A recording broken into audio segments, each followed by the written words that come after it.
Going on YouTube, Cloverbells here, back with another Scarlet Violet video, and today we're going to be recapping the Vancouver Regionals that took place over this past weekend. So we're going to go over some of the key takeaways and results and any noteworthy trends that we feel could be a long-lasting event going into the final regional. There's the last one for Series 2, aka Regulation B. But this is a cool event mainly because of the new kids, right? So, we just had Justin Tang recently take Knoxville, and now we have Abdullah over here taking the Vancouver Regionals here, and a super cool team with the Lilligant kind of squad, similar to the, actually I think it is the same team as Nick Navarre, aka Nails, that he had, and also in Knoxville within that top 4 results.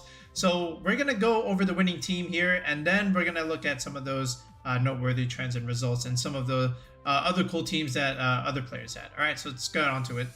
Okay, so if we go into the VGC page repository, and if we click Abdullah's team, and then if we click also back in Knoxville, if we click Nick Navarre's team, right, within the top 4, then if we just compare them side by side, they are the 6 same mons, but the main difference is that Nick Navarre's team, he had Icy Wind on his Flutter Mane, whereas Abdullah did not have Icy Wind. He actually had Power Gem as a result. But other than that, it's pretty much the same team.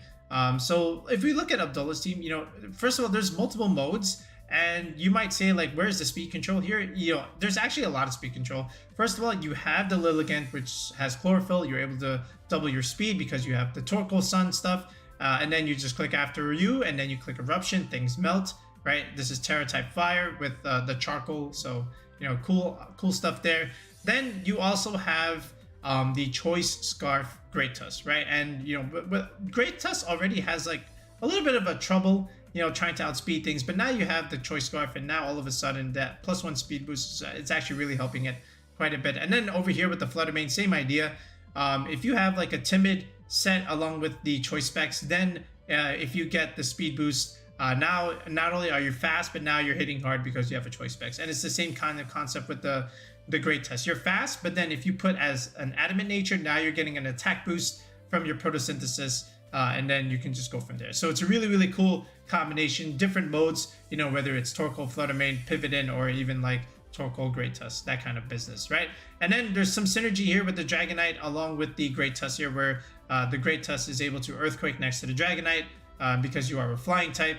And then Dragonite itself with a multi-skill is able to take 1 big attack. Does really well into the Trick Room stuff because you have the Ice Spinner to remove Indeedee Armarouge terrain, so you can remove some of their damage. King Gambit also can do relatively well in that matchup just because of the dark coverage you get, and this Assault Vest allows you to take a lot of their attacks relatively well. And in terms of like speed control, once again, besides the Lilligant, you have the Choice Scarf here, and then you also have Extreme Speed on the Dragonite and the Sucker Punch on the King Gambit. So a couple of priority moves that just don't really care about Tailwind and Trick Room stuff. So it makes a lot of sense, with this team. So, even though there is no Trick Room or Tailwind, you have Pokemon that can function in any mode just because of the tools that they bring to the team. So once again, really cool team, and I really like seeing Lilligant do really well in tournaments, right? Not just from Nick Navarre's side, but also Abdullah over here. So this is back-to-back tournaments where now we have teams in the top 4 using Lilligant and Torkoal, right? Nick Navarre at top 4, and then Abdullah over here in Vancouver winning the whole thing. So really good job from Abdullah. Congratulations to him, of course. Hopefully he'll be in other regionals, and I'm all for the bandwagon of the new kids taking all these regionals, right? We had Justin Tang, like we said, taking Knoxville, Abdullah over here taking Vancouver. Hopefully by the next one we get another newcomer taking the event, right? So it's really cool to see a little bit of a change rather than seeing some of the old guards of the last 10-15 years of competitive Pokemon winning event after event. It's time for change, okay? So I'm all for these new kids taking over and the torch being passed down. All right, so now what we're going to do is we're going to take a look at some of the other teams and some of the other noteworthy results and key takeaways as we march on through the Vancouver recaps. All right, so let's take a look.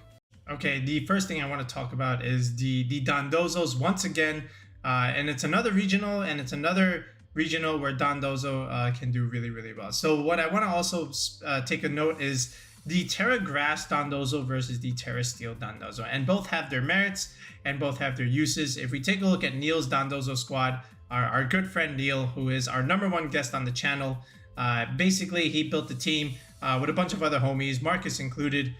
We know Marcus, that's Strider. and then a couple other people. And then what they decided was that Dondozo Tera Grass was the call. Okay, and if we look at Neil's squad, besides the other 4 mons, basically the idea with Tera Grass, right, along with Tera Blast, was to help deal with the Palafin matchup. Because if you remember, you know, with these last upcoming online tournaments and even the last regionals, one way to deal with Dondozo was to use Palafin and then use Haze. People weren't really using Amoonguss as much because Dondozo was just going Terra Steel, and then, you know, you couldn't even clear smog it anymore. So people started using Palafin, and then now all of a sudden you have Haze on Palafin, and now you just have Protect on the Amoonguss, and things just work relatively well. So one way to get around the Palafin was to just go with Tera Blast and chunk it really, really hard, or even potentially KOing it. So that was one thing, but people still have like Terra Steel Dondozos, because I believe outside of Neil's building group, most of these Dondozos were still like Terra Steel. So if you look at Ian's, not Ian, where's another Dondozo? So there's Marcus's Dondozo. We'll take a look at that one in a second. All right, here we go. Let's look at Carson's. So I believe Carson had a Terra Steel Dondozo, right? And, you know, he's not the only one that had this. You know, there was a couple others that also had Terra Steel Dondozo for that reason, because they don't want to get clear smogged by the Amoonguss. And you also notice, just like Neil, they're giving up the order up on the Dondozo, right? And you might say, why? Because that's the move that gives you the boost. And the reason being, you know, with all the Terra Fairies running around, especially like Fluttermane, and then pivoting in, you know, the order up just has a little bit of a disadvantage there. Not as much base power, especially, you know, plus, you know, 50 damage. And then, you know, it's not even a stab move. So it's not doing that much damage, and sometimes it gets a little bit tough racking up that damage. So rather than just going with a base 50 move, let's just go with like hard hitting moves. Okay, so like Earthquake as an example, or even like Heavy Slam over here. Neil opted for Tera Blast, right? So this is all like moves doing more than order up. The +2 boost is already like good enough. So they figured, yeah, let's just go with another move. So that's another thing that I did also notice with the Dondozos, where they're just giving up the order ups almost completely.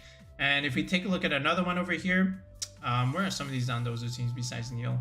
I believe, you know, I'm looking at all the Palafin stuff, and it's like, okay, which we'll talk about in a second, but here's another one, right? Another Terra Steel Dondozo. This one did keep the order up, but this is a Lumberry Dondozo with rest. Okay, so that's also cool. So you can heal up and then just immediately pressure after the rest, and then you know, even if you're burned or paralyzed, you can just solve that problem with the Lumberry over here. So you know, if you want to run Dondozo, you can even consider Tera Grass as an option just to get around the Palafin stuff and even chunk it relatively hard. Or if you are more than happy with the Terra Steel Dondozo because of the Amoonguss clear smog stuff, then you're more than welcome to keep that. It really depends on the player and the creator, but a really nice call by Neil and some of the homies to go with Tera Grass Dondozo just for the Palafin stuff. I think it made a lot of sense, and you know, it took some people by surprise, and hence Neil's results, right? So now what we're going to do is we'll take a look at some of the Palafin stuff, because we did mention that, and you can see on our board here, there's a bunch of Palafin. All right, so let's take a look at some of these teams.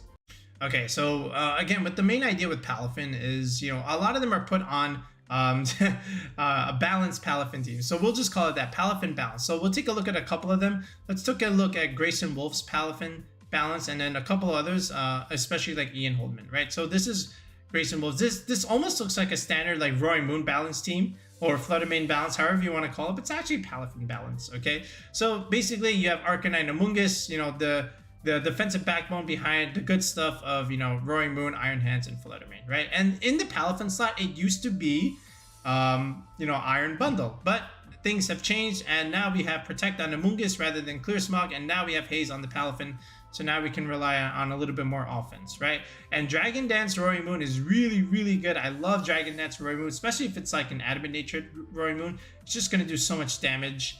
And, you know, you always have the Iron Hands over here just to exert, you know, pressure with Fake Out to help set up that Dragon Dance. Then you even have the redirection from the Amoonguss to also set up that Dragon Dance. And then just like solid, you know, open team sheet abilities right here, right? Typical Fluttermane choice spec set. Arcanine Safety Goggles to get around the Amoonguss stuff, Tera Water to resist the Hydro Pump from the Iron Bundle. But then overall, you just have like good Trick Room matchups. You have some stuff into Tailwind because you can set up your Dragon Dance. And then you can just slow the opponent down with like Intimidate, Snarls, and Will-O-Wisp. So that's how you can do that. And of course, like we said, the Palafin will come into those Dondozo games and click Haze, you know, as a way out. So that's Grayson the Wolves team. Really good standard Palafin balance. If we look at Ian Holdman, almost a very similar kind of thing, except he has the Dragonite in the Roaring Moon slot, which we'll talk a little bit more about Dragonite in a second. But typical set here with the Lumberry, Protect, Extreme Speed, Tera Blast, Ice Spinner, very, very standard here.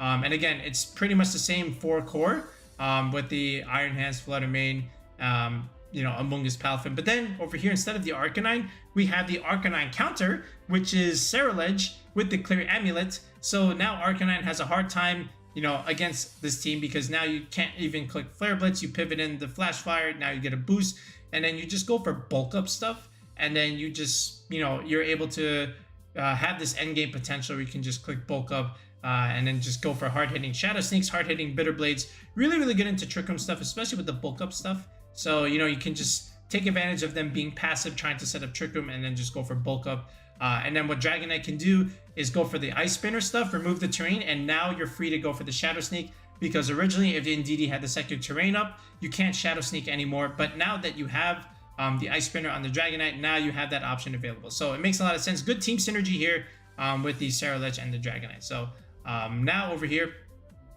this is a Sash Flutter Mane rather than a Choice Specs, just to have Protect, and then to have the option of, understanding, okay, I can take a hit, and now I can just not have to worry about, not protecting because of the Choice Specs. But really, really good that there's 5 protects on these mons. Makes a lot of sense. So another way to play the Palafin balance over here. But then you can also consider Palafin on those Perish teams. But funny enough, and we'll talk about this towards the end of the video, there were no Gothitelle Perish teams. Like if you look at this top 32, where are the Gothitelle Perish? I'll tell you where they are. Down here, outside of the top 32. There's a couple of them here, but not all that much. But yeah, Palafin is just a really, really good mon. It has pretty much shot up to the top, where maybe just the Iron Bundle is just the superior water type in the end. But here's another one. Speaking of the bundle, this one has bundle and Palafin, which is interestingly enough. But again, you still see this Flutter Mane, Arcanine, Amoonguss Core along with the Palafin. But now you have the bundle along with the Palafin, and then Tyranitar, which is good into the Trick Room stuff rather than a Dragon type over here. So it makes a lot of sense, because, if you had Roaring Moon over here, or even Dragonite, sometimes they tend to struggle against the fairy coverage of either Flutter Mane or like the Indeedee Hatterene stuff on those hard Trick Room teams. So at least the Tyranitar gave you some leverage there. So it makes a lot of sense in that regard. But if we just look through this list for some other Palafin teams, this one was from Mustafa. This one was behind the Klefki screen stuff that Alberto or Laura made very, very popular. But now Garchomp, Goldengo, and the screens Klefki stuff, they're able to do relatively well here. And this is a Palafin Rain team, so that's another way of trying to play Palafin, right? If you are putting it on a balance team, you put it on a Perish team, or you put it on a Rain team like this. These are the 3 main ways that you can play Palafin. In fact, let me go find a Perish Palafin team. I think I have to go outside the top 32 over here. Let me just breeze through it right here. Is there a Gothitelle running around here?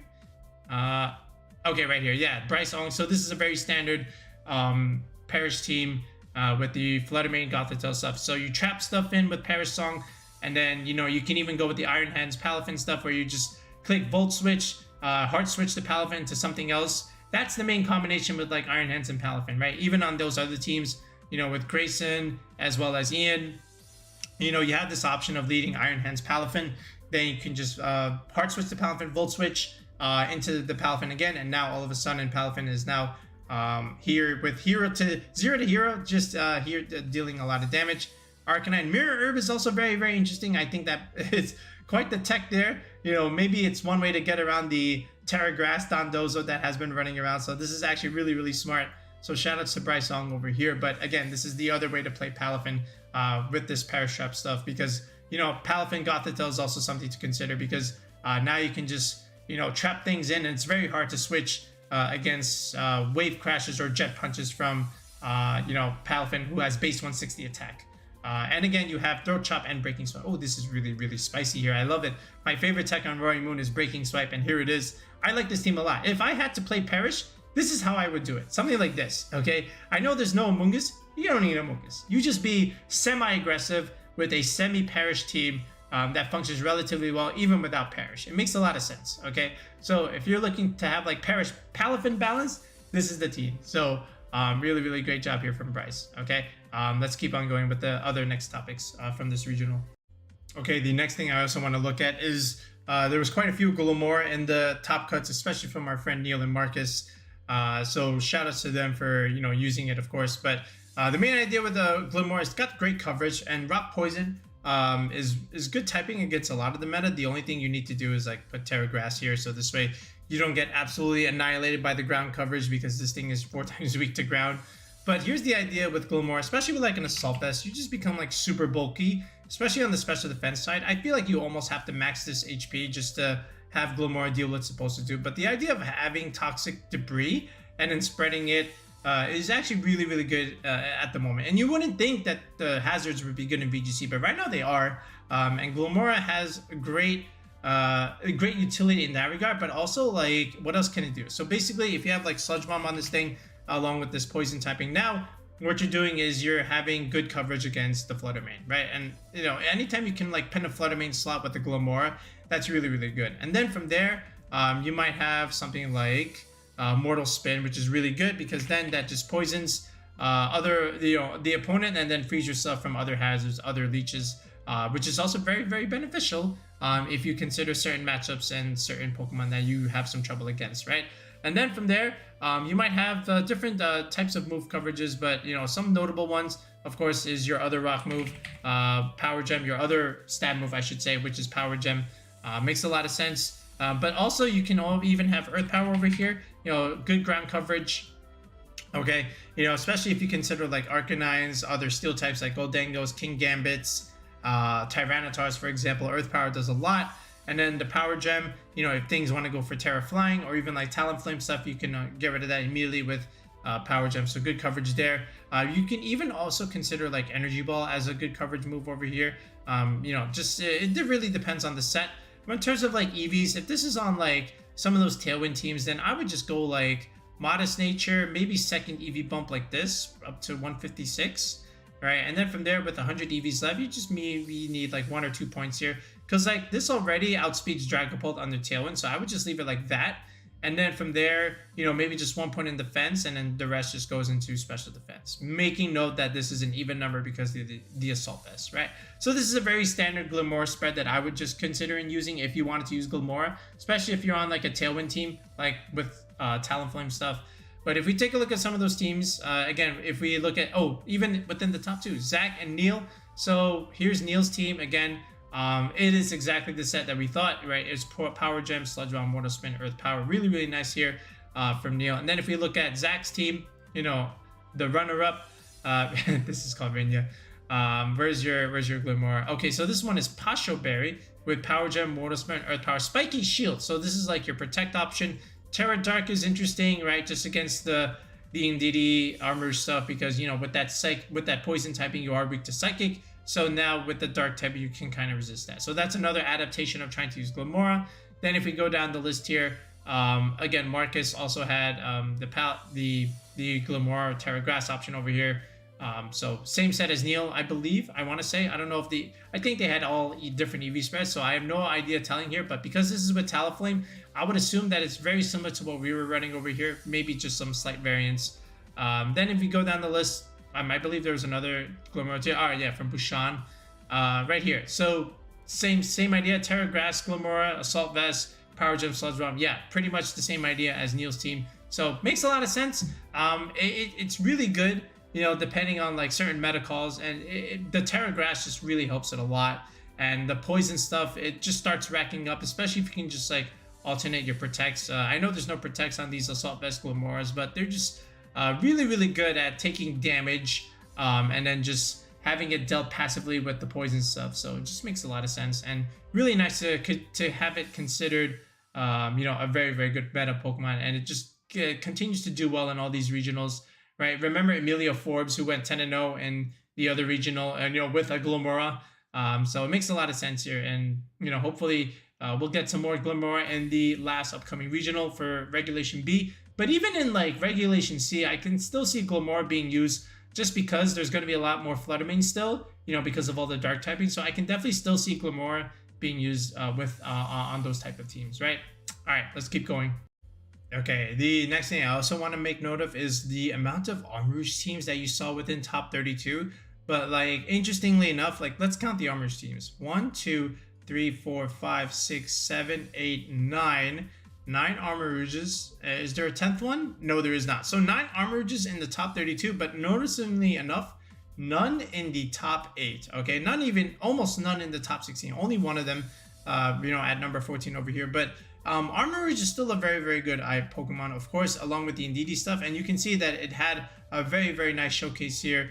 Anytime you can have Trick Room on your team, especially on like, either it's like hard Trick Room with like Torkoal stuff, or with Iron Hands along with Amoonguss, that's also another way to run it. Or you can run it balanced with, Roaring Moon, Fluttermane, Iron Hand stuff, or as a backbone to Dondozo. That's the other way of trying to play Indeedee Armarouge. And we saw all of those examples within the top cut. So if we take a look at this one from number 14 from Shirayas, VGC, and it is pretty much the Trick Room stuff with Indeedee Armarouge, both having Trick Room over here. And then you have the Amoonguss, Iron Hands, Kingambit, almost hard Trick Room, but then you have the Fluttermane over here, just for a little bit of an added bonus, right? It's something that's at least relatively fast and can give the team like another special attacker besides the Armarouge, right? So that's one way of trying to run it. Then over here, if you look at Tyler Alexander's, like I said, you can also run Indeedee Armarouge as a back engine to Dondozo Tatsugiri. It makes a lot of sense. You can start with that mode, put on pressure that way with Trick Room, and then when Trick Room is over, and when the job has been done, then you can go into Dondozo just to clean up the rest of the game, right? And then you also have like the not Tatsugiri, I was reading Tatsuyu over here, but the Belly Drum Iron Hands, which is really, really good next to the Indeedee Trick Room stuff, or along with Follow Me Pressure, and even the Mouse Hold here. So this way you get reduced damage, and then you can try and safely set up that Belly Drum and just start exerting pressure with the speed control from the Trick Room stuff. So makes a lot of sense. All right, and then if we just keep going down here, again, this is with the Torkoal, but with the Brute Bonnet stuff. So it's another way. And again, here's the Fluttermane again with the Choice Spec stuff. So another way of running 5 core Trick Room bonds, and then you just slap on a Fluttermane from Logan over here. So nice job by them. But I'm looking for like one of those balanced Indeedee Armarouge teams. Oh, here's one. This one was from Matt Tidd, who we saw on stream with the Iron Treads, along with the Hydreigon stuff. So Gyarados Amoonguss looks like an Intimidate, Fake Out Redirection combination here with the Iron Hands as well. Makes a lot of sense. And then here, the Iron Treads is actually very interesting. I saw it on stream. It was kind of cool, but still gets a little bit outclassed by the Great Tusk stuff. But here's another way of trying to run the Armarouge. But then again, no Indeedee, right? We still have the Amoonguss to try and help you set up, right? The Covert Cloak is also a nice tech option just so that you can get around the Arcanine Snarl stuff. Because often enough when you're trying to set up Trick Room on that first turn, the Arcanine just comes in, clicks Snarl, and now even though you have Trick Room, you're not really dealing that much damage because you got Snarled, right? So that's one way of stalling it out. But then if we look here, yeah, this is another one. Okay, this one is with Baxcalibur, right, along with Mousehold. So this, again, you have the Trick Room option along with Brute Bonnet. Then you have the Baxcalibur and the Mousehold stuff. So very interesting adaptations and uses for Indeedee Armarouge stuff. But again, you can run it as a hard Trick Room or as a back engine to either Dondozo, Tatsugiri, or some other stuff. I just want to see if I can find one more, like, interestingly enough, of a balanced kind of Indeedee Armarouge stuff. But here's the hard Trick Room stuff with the Hatterene and the Annihilate stuff. But yeah, that's pretty much it. Oh, okay. Yeah, so that's yeah, so if that's the way you want to run Indeedee Armarouge, yeah, this is what I would do. You know, just slap it on a Trick Room core and then slap on a Fluttermane. That's one way to do it. Okay, and again, it does struggle sometimes against some of the dark types, especially if it's like Roaring Moon. But then you look at this tournament and then you realize, wait, where's all the Roaring Moons? I see like two Roaring Moons in the top 32, which is our next topic. Why are there so little Roaring Moons? Let's see. Okay, so now on the subject of the Roaring Moon having not so much of an appearance within the top 32, all of them are down here actually, but below the top 32. So it's still a very, very good Paradox Mon, but it's still being outclassed by the Iron Hands, the Fluttermane, and the Iron Bundle. Mainly because all three of them do relatively well against the Roaring Moon.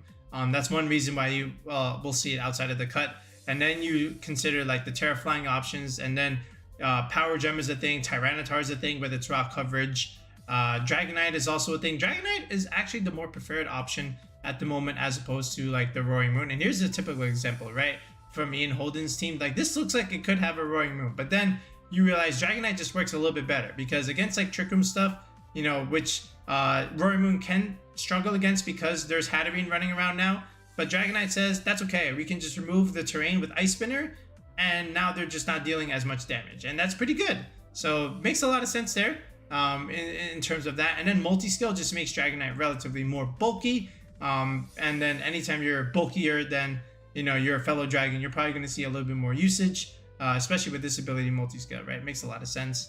But then the teams that did use Roaring Moon relatively well, again, we go with Grayson's here. Again, this is like Palafin / Roaring Moon balance. This type of Roaring Moon team will always still be good.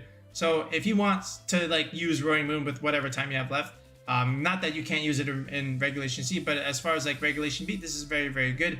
Very, very standard. I would just do it like this. And then if you go down here, you'll see like more or less the same thing. Here's Luca Paz, Nishant Joshi over here. Another homie who did relatively well here. Tailwind on the Roaring Moon, of course. Is very, very nice. I like it a lot. I still like Dragon Dance, but hey, Tailwind's still pretty good. You can definitely do the set like this. But again, this is the 6 if you want to use Roaring Moon for sure. There's some other like variants, but again, you can see Gallo over here.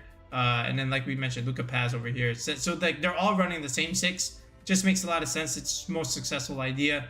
But then over here, you can also see it within like Dondozo Tailwind engines with like, again, the Talonflame stuff. But here's another one, again, from Bryce Song. This is like the Perish stuff, along with, you know, NDD Fluttermane, Arcanine, Iron Hands, and Palafin. This normally would be the Amoonguss, but I guess they wanted a little bit more damage with the Roaring Moon, especially with like breaking swipe stuff, just to, you know, add a little bit more damage mitigation. So this way, you know, people can't get out of the Perish and can't get rid of the Gothitelle so easily in that regard. So another way to try and use it, but again, this was more of a Dragonite showcase in terms of like the tournament. Dragonite is starting to upend the Roaring Moon in usage, I would say, especially if you were to look at it in the next upcoming regional. I would more or less expect the same thing because it just has a little bit more utility in what it can bring to the table as far as like the meta is concerned. And, you know, Dragonite is always an old favorite. So, you know, you might as well just make use of it. But yeah, Dragonite, Roaring Moon, Dragonite stock up, Roaring Moon stock a little bit down. But that's what I got out of this. All right. The last thing I noticed was like I was looking for the Perish stuff, and you don't really see any of it here within the top 32. And if you go below the top 32, you will find a little bit. Here's again from Austin Anderson. This is the very standard Talafin Great Tusk Perish team with Fluttermane. So here you have it. Actually, you don't have it. So they opted to not go for the Perish stuff. And instead just go with like a more offensive Fluttermane. Just rely on trapping things with Gothitelle. Trick Room Gothitelle makes a lot of sense here. I liked Sylveon in this slot, and you might remember the team that we made with Philip Cohen, where we just opted for like the bulk and the damage behind the Sylveon, and it just made a lot of sense because then you can also yawn things, especially if you're in Trick Room. Does a little bit better in Trick Room with the Gothitelle, I would say, which is why I decided it would be better than the Fluttermane. But it makes a lot of sense. And then if you just go up the list over here with like some other Gothitelle stuff, again, we looked at Bryce Ong's team over here. This one actually had the Perish variant, so if you want to try that, definitely is an option. But it wasn't really seen in the top card, just because, you know, as a ghost type, you're not affected by it. So if you did have a Fluttermane, you could just switch it out, and then you just exert more offense and target the Gothitelle, right? And a lot of these teams, if you're aggressive, you can kind of beat the Perish. And the Perish teams, they have to make like insane reads, and they have to be really, really good at their positional play. Otherwise, the Perish trap just does not work. And I feel like the best way to make good use of it is to have it on like a balanced kind of team where Perish is an option, but it's not necessarily reliant on Perish. So, you know, I just think that's the best way to try and use it. Not fully rely on it, but have it as an option to click. But again, you can see like the hard Perish team, they're just not here. But mainly if you want to go into the next regional, I think you can still surprise people with it and still do relatively well, as long as one, your positional play is good, you're, you know, reading things with protects, and you build the ideal balanced Perish team. That's the best way to do it, in my opinion. All right, folks, and that's it for now. So hopefully you liked our breakdown and recap of the Vancouver Regionals. And again, just to, you know, summarize things a little bit, Palafin balance is here to stay. or if you want to call it Roaring Moon balance. But again, there weren't really that many Roaring Moons within the top cut, so you might as well just call it the Palafin era is up and strong. Great Tusk teams are still running rampant. Like, you can look at the top 8 here. There's 5 Great Tusk teams. It makes a lot of sense. And the, just Gothitelle stuff with Fluttermane can be a thing still, but not as much. Indeedee Armarouge stuff is still a very, very good core. Dondozo is still very, very strong, even at this point. Okay, you are debating, the Tera Grass or Tera Steel, up to you. But these are still things that are relatively strong. Dragonite appears to be the better used mon along with Great Tusk rather than the Roaring Moon stuff. So you might consider using more Dragonite teams. But other than that, it's still pretty much the same as some of these other regionals. Nice to see Lilligant, for back-to-back regionals do relatively well and even take the win over here. So, if you might even see that more in the upcoming regionals. So we'll see and take note of that. Tyranitar stuff, still very, very good. Tyranitar is really good in Regulation C, and we'll continue to cover that throughout the channel. But again, also, if you're interested in coaching, getting ready for the final Regulation B or Series 2 regional, however you want to call it, or you just want to get things going for Fort Wayne, which should be Regulation C, Series 3, okay? We've been having a lot of coaching on the channel for that. So if you're trying to go to these regionals, or if you need a team that you need for the upcoming format, for the upcoming ladder play or another online tournament, make sure you book your coaching session through the YouTube channel. Check the video description, check the comments section. There's a link to join the channel, or you can even join the Discord and message me there. But ideally, if you click the link, then you're able to register with the tier 3 sub, and then we sit down in the Discord call one-on-one. We hash out the team, we build it from scratch, we show you how to do all the EV spreads. And if you have a team that you have already and you just want me to look at it and fix it up a little bit, that's a tier 2 sub to the channel rather than a tier 3 sub. So definitely take a look at that if that is something that you're interested in. But yeah, we've been booking a lot of sessions throughout the channel, so make sure you give yourself a little bit of time and a little bit of leeway. Don't just try and register a coaching session the day before. That's not going to work. But yeah, other than that, we'll be back with another video in the next one, guys. Peace out and have a good night.